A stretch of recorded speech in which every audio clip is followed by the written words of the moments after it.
Mahasiswa cap jempol darah di tembok istana. Simak berita ini sampai selesai dan pastikan Anda terus bersama kami di Kabar NKRI, akurat dan terpercaya. Saya Darmawan selaku Ketua Umum Badan Eksekutif Mahasiswa Fakultas Ekonomi dan Bisnis. Kalau berbicara soal gerakan kami hari ini, itu gerakan yang tergabung dalam gerakan Unisme 1 yang membawa tuntutan grand isu besar bahwa Jokowi gagal total, mundur maki. Itu menjadi hasil kajian kami dan berdasar dari kurang lebih 4 tuntutan isu yang berskala nasional yang kemudian kami angkat. Pertama adalah soal-soal tatap muka kuliah online. Yang kedua adalah soal-soal revisi undang-undang PPN yang kami rasa di Fakultas Ekonomi dan Bisnis berdasarkan hasil kajian itu tidak lagi sesuai dengan amanat undang-undang, bahwa kesejahteraan yang dijanjikan oleh pemerintah yang menjadi tugas dasar hadirnya pemerintahan kita hari ini itu tidak lagi akan rusak ya ketika misalnya rancangan revisi undang-undang ini kemudian disahkan begitu saja. Meskipun di Komisi DPR RI Komisi 11 itu sudah membahas secara mendetail soal tuntutan yang kemudian diangkat oleh mahasiswa soal revisi undang-undang PPN itu sendiri, kami rasa sudah tidak dibahas. Tapi kami berharap bahwa jangan sampai nasib revisi undang-undang ini itu sama dengan nasibnya Omnibus Law yang tiba-tiba disahkan ketika tidak ada lagi riak-riak dan susah untuk dirubah ketika telah disahkan. Mungkin itu menjadi alasan kami untuk mengangkat isu ini. Ekonomi memang sangat buruk ya. Jadi kalau skor 0 sampai 10 ya di antara 3 sampai 4 angkanya. Sasaran tembaknya ini banyak yang tidak tepat. Jadi mitigasi yang paling urgent untuk penanganan COVID ini kan COVID-nya sendiri, tetapi justru kita kontraproduktif, bahkan berbeda sendiri tracknya dengan banyak negara. Hampir semua negara sudah melandai, kita malah semakin meningkat. Kedua, ini komersialisasi COVID ini sudah sangat real di depan mata kita. Kita lihat secara bersama, kita tidak bisa urus yang namanya administrasi soal SIM misalnya, ketika tidak ada surat vaksin.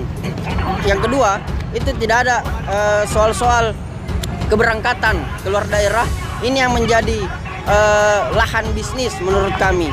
Yang awalnya misalnya kita hanya wajib antigen yang itu sudah menguras kantong-kantongnya orang yang mau berpindah daerah.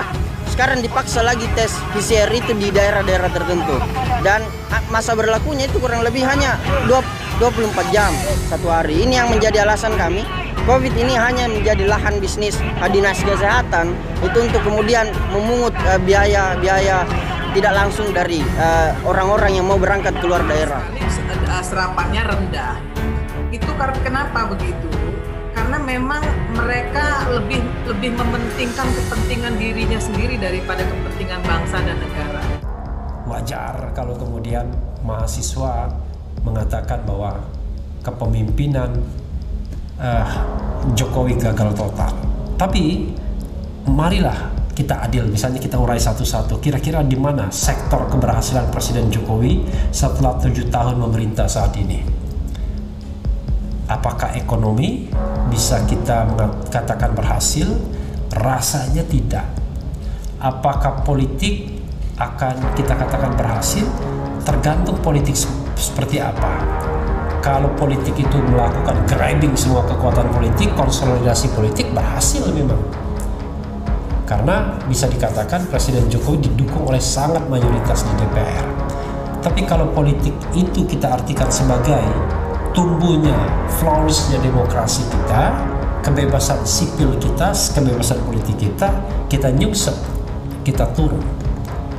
Ini hanya mungkin kalau ada penggantian kepemimpinan. Kalau saya katakan aspirasi itu tidak boleh dikekang sepanjang dia tidak menyuruh angkat senjata, karena konstitusi kita mewadahi itu semua.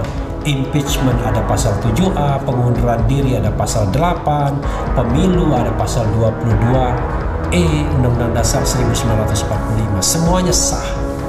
sepanjang dalam koridor konstitusi. Bagaimana kalau koridornya ekstra konstitusional? Nah, itu post factum, tergantung bagaimana konstelasi politik pasca itu. Kalau reformasinya seperti 98, dia jadi tatanan baru, tatanan hukum baru. Tapi kalau gagal dia jadi pecundang, ya bisa juga dianggap makar misalnya, dan lain sebagainya dan lain sebagainya. Jadi saudara sekalian, terlepas dari itu semua, yang kita inginkan, yang rakyat inginkan tentunya adalah bagaimana negara hadir dalam melindungi segenap bangsa Indonesia dan seluruh tumpah darah Indonesia. Sekarang masyarakat berada dalam teror, ketakutan dengan COVID-19 ini. Apakah ini yang dikehendaki pemerintah? Saya kira tidak. Apakah ini yang dikehendaki kelompok-kelompok bisnis? Mungkin juga iya. Tapi yang jelas bahwa pemerintah harus hadir sesuai dengan pesan konstitusi melindungi segenap bangsa.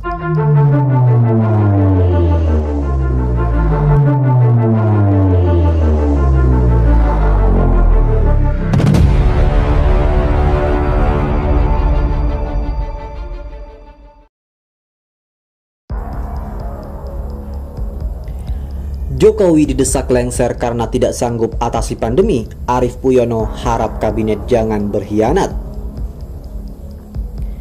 Pemerintahan Jokowi terkesan kewalahan menghadapi pandemi COVID-19 yang makin tidak terkendali. Di tengah situasi ini, desakan agar Jokowi lengser mulai terdengar di media sosial dari sejumlah kalangan. Kondisi ini ditengarai politikus Partai Gerindra Arief Puyono berpotensi membuat anggota kabinet dan orang-orang di lingkaran Jokowi bakal berkhianat. Karena itu ia mengharapkan hal tersebut tidak terjadi.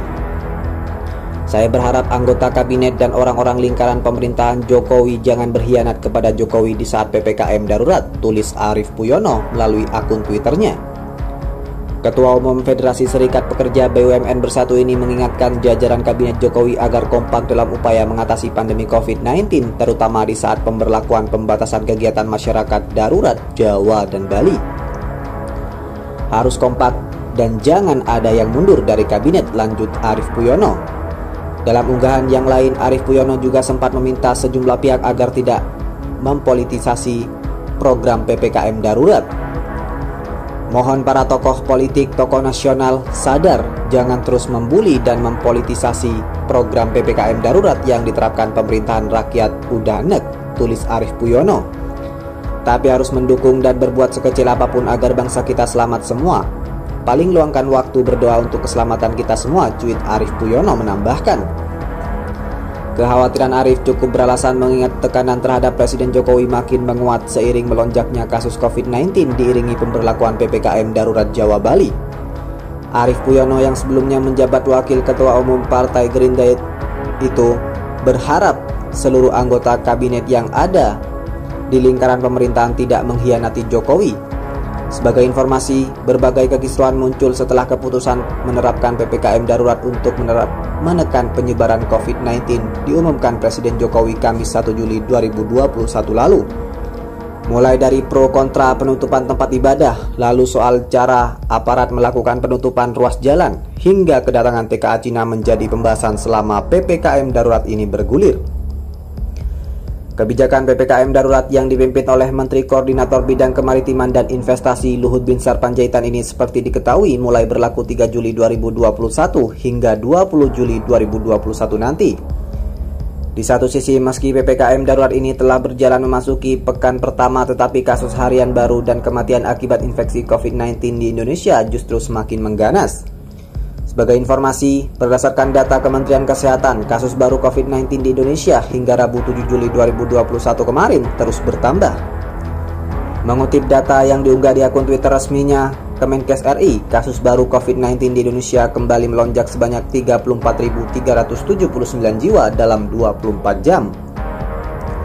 Dengan adanya penambahan itu, secara akumulasi Kementerian Kesehatan mencatat saat ini total kasus COVID-19 di Indonesia sudah menembus angka 2.379.397 jiwa. Selanjutnya untuk kasus kematian akibat infeksi COVID-19 pun ikut bertambah hanya dalam kurun waktu 24 jam, yakni sebanyak 1.040 jiwa. Atas bertambahnya kasus itu, total keseluruhan laporan kematian pasien karena infeksi COVID-19 di Indonesia sesuai data sudah di angka 62.908 jiwa. Kemudian untuk pasien yang dinyatakan sembuh sesuai data hingga Rabu 7 Juli 2021 sebanyak 1.973.388 jiwa, bertambah sebanyak 14.835 jiwa dari hasil sebelumnya. Kementerian Kesehatan juga mencatat total kasus aktif COVID-19 di Indonesia terus mengalami kenaikan dalam 24 jam terakhir, yang saat ini mencapai 343.101 jiwa.